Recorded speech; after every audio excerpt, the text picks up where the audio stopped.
Bueno, Dios les bendiga a todos mis hermanos en la congregación. Un fuerte abrazo en el nombre de Jesús para todos ustedes, deseando que todos se encuentren muy bien en sus casas. Hoy continuamos con la campaña evangelística Jesús en el hogar, pero yo y mi casa serviremos a Jehová.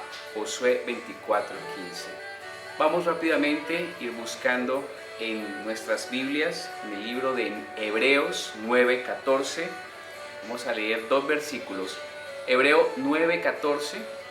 Y mientras ustedes lo buscan, voy a recordarles que mañana se va a realizar por tercer domingo consecutivo el ayuno familiar. Recuerden reportar las familias que lo van a realizar el día de mañana para tener en cuenta su participación, y agradeciendo a todos los hermanos y las familias que han participado de esta campaña. Muy agradecido con ustedes por el apoyo en sus oraciones, y Dios bendiga su disposición para hacerlo. Y a los hermanos que se van a preparar para mañana, por favor, repórtenlo a través del WhatsApp.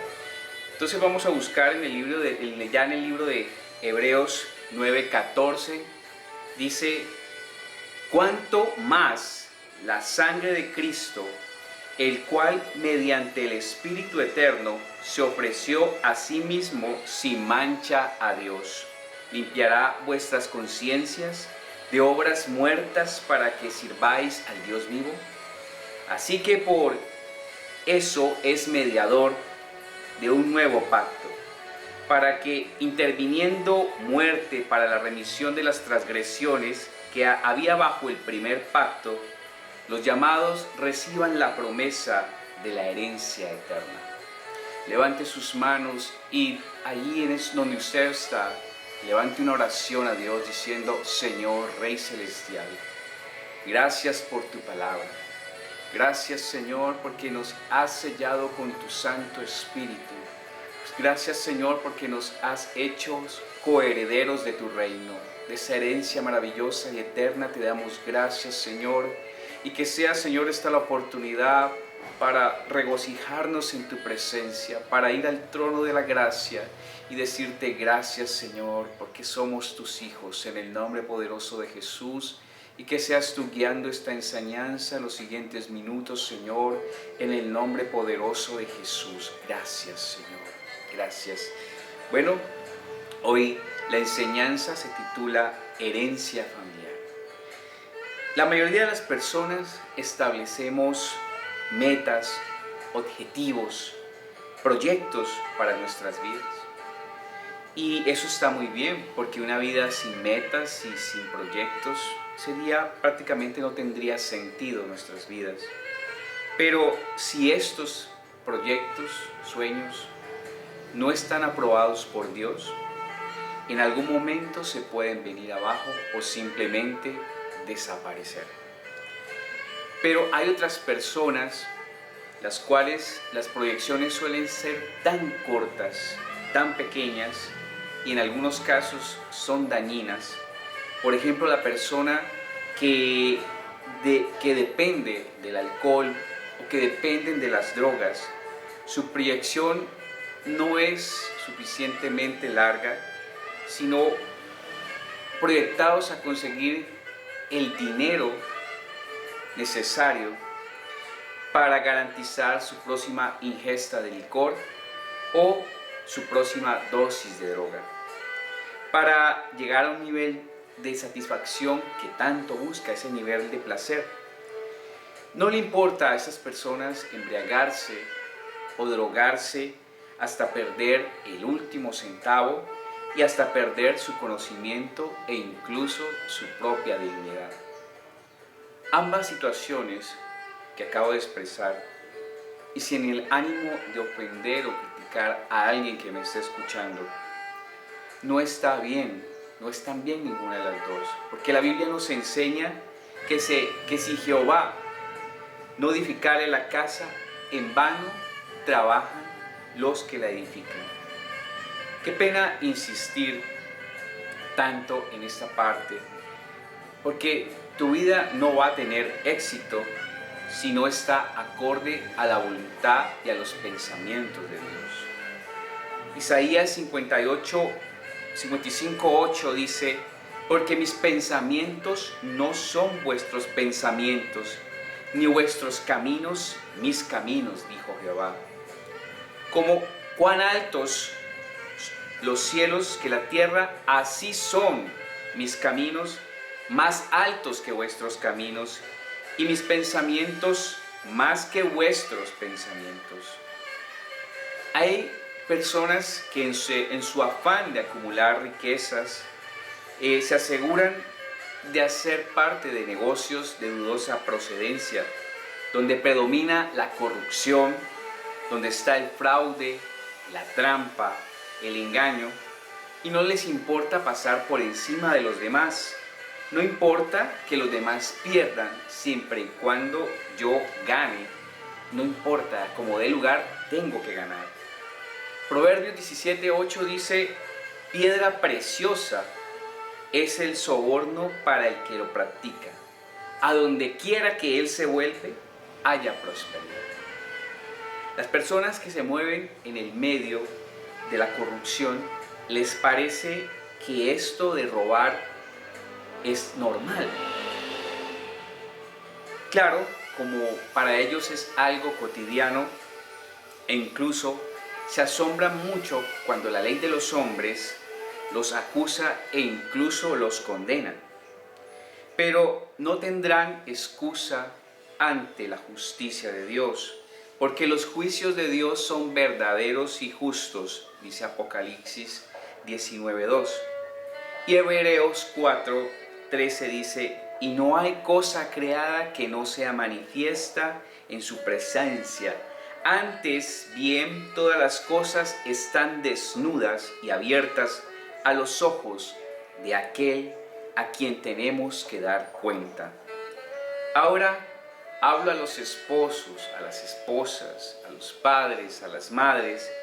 Tenemos que ponernos de acuerdo allí, en su casa, todos, en algo. Como lo dice el libro de Amós 3:3, ¿andarán dos juntos si no estuvieren de acuerdo? Vaya pregunta. Y en lo que hay que ponerse de acuerdo ahí en familia es que la herencia más grande que podemos darle a nuestros hijos no es una casa hermosa, no es un carro, no es una finca, no es una excelente educación, no es la mejor universidad. Está bien que podamos dejar estas cosas a nuestros hijos, pero la herencia más grande que podemos darle a ellos es que sean también, junto con nosotros, herederos del reino de Dios. Proverbios 13:22 dice: el bueno dejará herencia a los hijos de sus hijos. Nosotros podemos ser mucho más que eso. Podemos dar mucho más a nuestros hijos y a los hijos de nuestros hijos. Es esta preciosa herencia del que estamos hablando en este día. Colosenses 1:12 dice también algo muy importante cuando ya somos herederos y tenemos cercanía con este reino. Con gozo dando gracias al Padre que nos hizo aptos para participar de la herencia de los santos en luz. Cuando alguien tiene demasiadas riquezas, generalmente no la comparte, y si acaso, sino con los suyos, porque asimismo es fuerte su sentimiento de avaricia, de no querer compartir lo que tiene. Pero cuando se trata de los hijos de Dios, amada iglesia, esta herencia la queremos compartir con todos en el mundo. Y es Dios quien nos capacita, es Dios quien nos hace aptos, es Dios quien nos enseña a cómo hacernos, porque el que gana almas es sabio, es Dios el que nos da sabiduría para hacer esto. Pero hay personas que usted les está explicando la importancia del reino y no lo alcanzan a comprender, porque el hombre natural es muy difícil que comprenda las cosas espirituales. Por eso nosotros hemos sido llamados a llevar las buenas nuevas de salvación al mundo. El reino está siendo rechazado por muchos porque creen que es algo de poco valor o es algo insignificante. Muchos son los llamados, pero pocos son los escogidos. Y realmente somos los pocos los que queremos aceptar ser herederos. Hermanos, hermanas, niños, jóvenes, ancianos, ancianas, es tiempo de abrir nuestras bocas y compartir las buenas nuevas de salvación. Es tiempo de dejar a un lado esa avaricia espiritual, ese egoísmo, porque en el reino de Dios vamos a estar, hay suficiente riqueza para todos y de sobra para toda la humanidad, para tu familia, para tus amigos, para tus enemigos, para tus vecinos, para todos hemos sido llamados a ser partícipes de este reino, para el mundo entero. Entonces lo primero que vamos a abordar en esta enseñanza es que hay que ponernos de acuerdo en que ahí, entre esposos, padre y madre, como lo menciona la Biblia en Proverbios 22:6, instruye al niño en su camino y aun cuando fuere viejo, no se apartará de él. Este versículo ha sido ampliamente conocido por la iglesia, pero escasamente aplicado, porque siempre lo estamos relacionando con la escuela bíblica dominical y por tanto se cree o se piensa que la instrucción o la formación espiritual de nuestros hijos están a cargo solamente del pastor, de la esposa del pastor o de las maestras o maestros de la escuela dominical o incluso los líderes. Es un gran error pensar que esta gran responsabilidad sea de otros y menos de los padres de los niños en las congregaciones o en las familias. Instruir significa estimular, significa inspirar, no es obligar, ni tampoco maltratar, ni tampoco adiestrar como si fueran unos animales, por ejemplo cuando los caballos de paso fino son adiestrados para las competencias. Es más una orientación hacia nuestros hijos para que se consagren a Dios, para que le teman, para que le sirvan, para que sepan que tenemos un Dios vivo, un Dios que por amor a nosotros es capaz de hacer cualquier cosa y fue capaz de morir en la cruz por nuestros pecados para que tuviéramos junto con Él la experiencia de la vida eterna y en abundancia. Podemos ver la importancia de instruir o guiar a nuestros hijos en las cosas de Dios. Por ejemplo, allá, usted lo puede leer en su casa con tranquilidad, en el primer libro de Samuel, capítulo 2, 12-38, el pecado de los hijos de Elí. Elí era el sumo sacerdote en los tiempos de Samuel, escogido de todas las tribus de Israel para ofrecer las ofrendas en el altar de Dios. Pero sus hijos Ofni y Fines eran hombres impíos, no tenían conocimiento de Jehová y el pecado de ellos era muy grande delante de Dios. Hollaban sus sacrificios y dormían con las mujeres que velaban a la puerta del tabernáculo de reunión. Toda esta mala fama de los hijos de Elí llegó a sus oídos, pero su error fue no tener el carácter para instruirlos. Simplemente permitió que hicieran lo que quisieran, permitió que robaran de los sacrificios de Dios. Y Elí le pareció mejor honrar más a sus hijos que a Dios. Y esto le costó a Elí y a toda su familia la promesa que Dios le había hecho de que su sacerdocio y el de su familia sería perpetuo, de generación en generación. Dice 1 Samuel 2:30, Por tanto, Jehová, el Dios de Israel, dice: porque yo honraré a los que me honran, y a los que me desprecian serán tenidos en poco. De esta manera quedó Elí de aquí en adelante en su vida solamente desgracia, maldición, ruina, infortunio y muerte. Dios está buscando allí, en esta familia, en su familia, está buscando sacerdotes fieles, que hagamos conforme a su corazón y a su alma. Dios quiere edificarnos en una casa firme. Él es nuestra roca, Él es nuestro castillo, Él es nuestra fortaleza, Él es el Cordero de Dios que quita el pecado del mundo.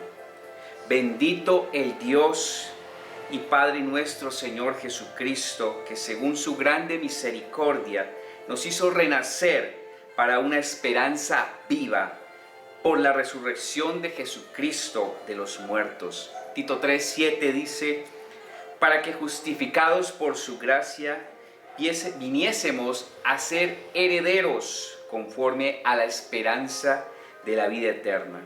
Nosotros tenemos esperanza en vida eterna, en un reino eterno maravilloso creado por Dios.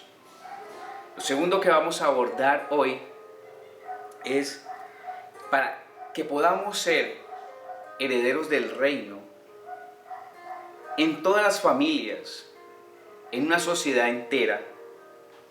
Debemos respetar las normas y las leyes.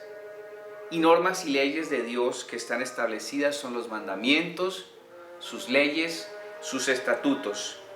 Y todas las encontramos en su santa palabra.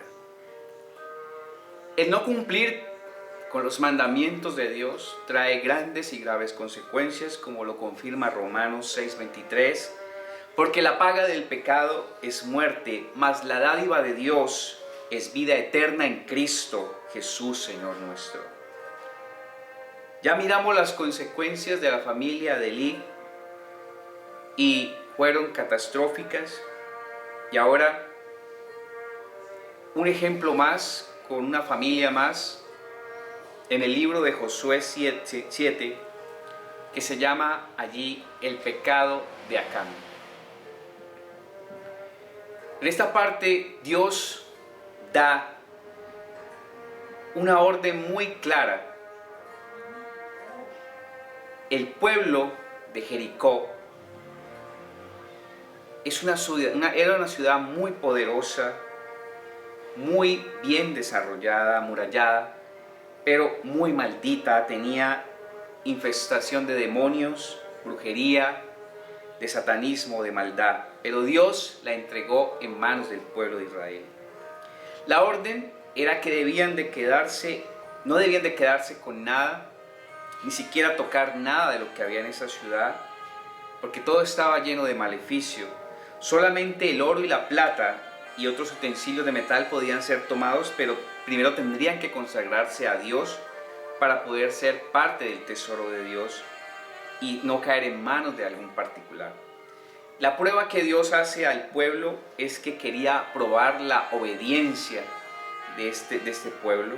Y el pueblo había tenido de pronto la tentación de quedarse con algo, cualquier cosa le podría parecer valiosa, con la excusa de que ese era el botín de la guerra, pero Dios entregó esta ciudad en manos de Israel. Ellos podrían pensar que podrían tener derecho de quedarse con algo, pero un miembro de Israel no pasó la prueba, y este es Acán, de la tribu de Judá. Tomó del anatema, y esto desencadenó la ira de Jehová contra los hijos de Israel, y fue descubierto, y entonces reconoció su pecado, pero ya era muy tarde, porque no fue por arrepentimiento, sino que fue por temor de ser castigado. Acán comete unos pasos que son: primero, desobedece la ley de Dios; segundo, es un rebelde ante la autoridad de Dios; tercero, es un codicioso e idólatra; cuarto, es un cobarde, es un encubridor porque tiene un pecado oculto, es un mentiroso. La misma causa del pecado lo obliga a decir las mentiras. homicida, porque por causa de este pecado el pueblo de Israel perdió la batalla y hubieron muchos muertos en el pueblo. Ladrón, porque se quedó con la plata y el oro que no le pertenecían. Y además es anatema, porque se quedó con parte del botín que tenía maldición, que estos son pertenencias prácticamente del diablo. Acá vemos un pecado oculto, es un pecado doble porque en sí es un pecado, y el segundo es porque intenta ocultarlo de la vista de Dios. Y el Señor considera a Israel, su pueblo, como uno solo. Así lo consideraba. Eran para Dios un solo cuerpo y cada miembro era responsable en el cuerpo de lo que hacía. Así como lo es hoy la familia, así como lo es hoy la congregación. El pecado oculto en la iglesia, tanto en la iglesia como en la familia, tiene consecuencias para todos. Permitir pecados ocultos le da ventaja al enemigo para que tú pierdas esa batalla espiritual y también para que la mano de Dios sea parte de nuestras vidas. Podemos hacerle frente al enemigo cuando hay santidad en el hogar, cuando hay santidad en la congregación. Y cuando está de pronto un anatema enterrado, es difícil la lucha. Es necesario que el pecado sea quitado de la congregación. Es necesario que el pecado salga de tu familia, salga de tu casa. La gracia de Dios está para los que, habiendo cometido el pecado, se arrepienten genuinamente y dejan de practicar el pecado. Acercámonos pues al trono de la gracia confiadamente, pero también es necesario que no nos engañemos, porque Dios no puede ser burlado, pues todo lo que el hombre sembrare, eso mismo segará. Hagamos nuestro mayor esfuerzo para no perder esta hermosa herencia. En Romanos 8:17, y sí hijos, también herederos, herederos de Dios y coherederos en Cristo. Si es que padezcamos, padezcamos juntamente con Él, para que juntamente con Él seamos glorificados. Para una herencia incorruptible, incontaminada, inmarcesible, reservada en los cielos para vosotros. Eso es lo que hay para nosotros allá. Entonces el Rey dirá a su derecha: venid benditos de mi Padre, heredad el reino preparado para vosotros desde la fundación del mundo. Esta es la gran herencia que nos espera. No solamente riquezas materiales, sino las más importantes, que son las riquezas espirituales. Para que podamos reclamar esta herencia, es necesario que demos cuenta a Dios. Apocalipsis 21:7 dice: el que venciere heredará todas estas cosas, y yo seré su Dios, y él será mi hijo. En el nombre de Jesús, levante sus manos, porque usted es un campeón, usted va a vencer, usted va a lograr, y todos nosotros, los que estamos buscando de Dios, vamos a lograr llegar al final de este camino. Llegaremos a la herencia, llegaremos a esa heredad. Usted, aleluya, padre, madre, cuiden sus viñas, cuiden sus hijos, protéjanlos. Levanten un cerco poderoso del fuego del Espíritu Santo para que no sean tocados, Señor, por la mano del enemigo, en el nombre poderoso de Jesús. Tenemos riquezas en gloria y Dios va a hacer algo especial y poderoso en el nombre de Jesús. A todos el Señor les bendiga en el nombre de Jesús poderoso. Aleluya.